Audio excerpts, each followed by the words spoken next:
ଆସିଲା ଖୁସି ଖବର।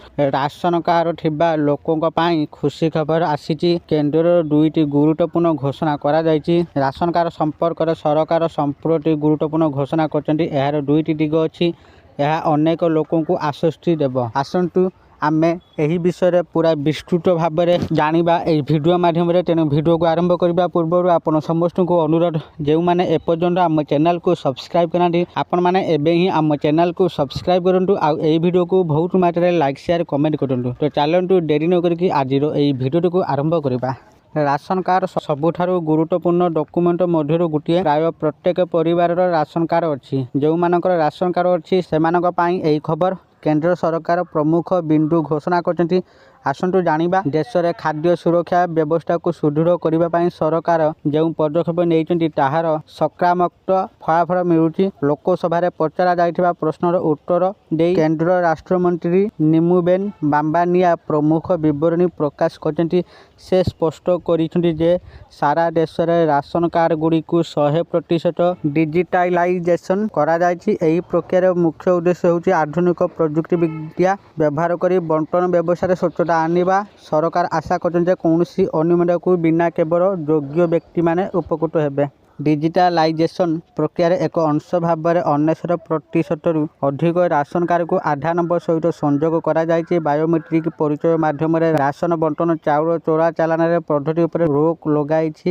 ଅଯୋଗ୍ୟ କାର୍ଡଗୁଡ଼ିକୁ ହଟାଇ ପ୍ରକୃତ ଗରିବ ଲୋକଙ୍କୁ କିପରି ଖାଦ୍ୟଶସ୍ୟ ଯୋଗାଇ ହେବ ସେ ନେଇ ଅଧିକାରୀମାନେ ନିରନ୍ତର ତଦାରଖ କରୁଛନ୍ତି। ମନ୍ତ୍ରୀ ସଂସଦରେ ବୁଝାଇଛନ୍ତି ଯେ ପ୍ରଧାନମନ୍ତ୍ରୀ ନରେନ୍ଦ୍ର ମୋଦିଙ୍କ ନେତୃତ୍ୱରେ ଖାଦ୍ୟ ସୁରକ୍ଷାକୁ ସର୍ବୋଚ୍ଚ ପ୍ରାଥମିକତା ଦିଆଯାଉଛି। କେନ୍ଦ୍ର ସରକାର ପ୍ରଧାନମନ୍ତ୍ରୀ ଗରିବ କଲ୍ୟାଣ ଅନ୍ନ ଯୋଜନା ନାମରେ ବିଶ୍ୱର ସର୍ବବୃହତ ଖାଦ୍ୟ ସୁରକ୍ଷା କାର୍ଯ୍ୟକ୍ରମ ଚଲାଉଛନ୍ତି। ଏହାର ଅଂଶସ୍ୱରୂପ ଦେଶର ସମସ୍ତ ରାଜ୍ୟ ଏବଂ କେନ୍ଦ୍ରଶାସିତ ପ୍ରଦେଶରେ 81 କୋଟିରୁ ଅଧିକ ହିତାଧିକାରୀଙ୍କୁ ମାଗଣା ଖାଦ୍ୟଶସ୍ୟ ଯୋଗାଇ ଦିଆଯାଉଛି। କରୋନାର ସମୟରେ ଆରମ୍ଭ ହୋଇଥିବା ଏହି ଯୋଜନା ଆଜି ମଧ୍ୟ ନିରନ୍ତର ଜାରି ରହିଛି ଓ କୋଟି କୋଟି ଲୋକଙ୍କ କ୍ଷୁଧା ମେଣ୍ଟାଉଛି।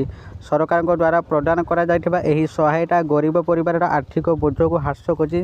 ଏକ ରାଷ୍ଟ୍ର ଏକ ରାସନ କାର୍ଡ ଯୋଜନା ଏକ ବୈପ୍ଳବିକ ପରିବର୍ତ୍ତନ ହୋଇଛି। ଏହା ଗୋଟିଏ ରାଜ୍ୟରୁ ଅନ୍ୟ ରାଜ୍ୟକୁ କାମ ପାଇଁ ଯାଉଥିବା ପ୍ରବାସୀ ଶ୍ରମିକମାନଙ୍କୁ ବହୁତ ଆଶ୍ୱସ୍ତି ଦେଇଛି। ଏହି ଯୋଜନା ଯୋଗୁଁ ହିତାଧିକାରୀମାନେ ଦେଶରେ ଯେକୌଣସି ସ୍ଥାନରେ ଥାଆନ୍ତୁ ନା କାହିଁକି ନିକଟତମ ଶସ୍ତା ଦୋକାନରୁ ସାମଗ୍ରୀ କିଣିପାରିବେ। କାର୍ଡ କେଉଁଠାରେ ଅଛି ତାହାର ପ୍ରତିବନ୍ଧକ ବିନା କେବଳ ଆଧାର ପରିଚୟପତ୍ର ସହିତ ଖାଦ୍ୟଶସ୍ୟ ପାଇବା ସହଜ ହୋଇଗଲାଣି। ଏହା ଯୋଗୁଁ ଗରିବ ଲୋକମାନେ ଯେଉଁ ସ୍ଥାନକୁ ସ୍ଥାନାନ୍ତରିତ ହୋଇଛନ୍ତି ସେଠାରେ ମଧ୍ୟ ଭୋକିଲା ରହିବାକୁ ପଡ଼ୁନାହିଁ। ମନ୍ତ୍ରୀ କହିଛନ୍ତି ଯେ ପୋର୍ଟେବିଲିଟି କାରବାର ଏହି ଯୋଜନାର ସଫଳତାର ପ୍ରମାଣ। ଏପର୍ଯ୍ୟନ୍ତ ସାରା ଦେଶରେ 201 କୋଟିରୁ ଅଧିକ ପୋର୍ଟେବିଲିଟି କାରବାର ପଞ୍ଜୀକୃତ ହୋଇଛି। ଏହାର ଅର୍ଥ ହେଉଛି କୋଟି କୋଟି ପ୍ରବାସୀ ଶ୍ରମିକ ନିଜ ଜନ୍ମସ୍ଥାନରୁ ଦୂରରେ ରହି ରାସନ ସୁବିଧାର ଲାଭ ଉଠାଉଛନ୍ତି। ସାଧାରଣ ଲୋକଙ୍କ ଦ୍ୱାରା ଦେଶରେ ପ୍ରଯୁକ୍ତିବିଦ୍ୟା ଆଣିବାର ଲାଭ ଏଠାରେ ସ୍ପଷ୍ଟ ଭାବରେ ଦେଖାଯାଉଛି। ସ୍ୱଚ୍ଛତା ବୃଦ୍ଧି ସହିତ ରାସନ ଦୋକାନରେ ଦୁର୍ନୀତି ମଧ୍ୟ ହ୍ରାସ ପାଇଛି।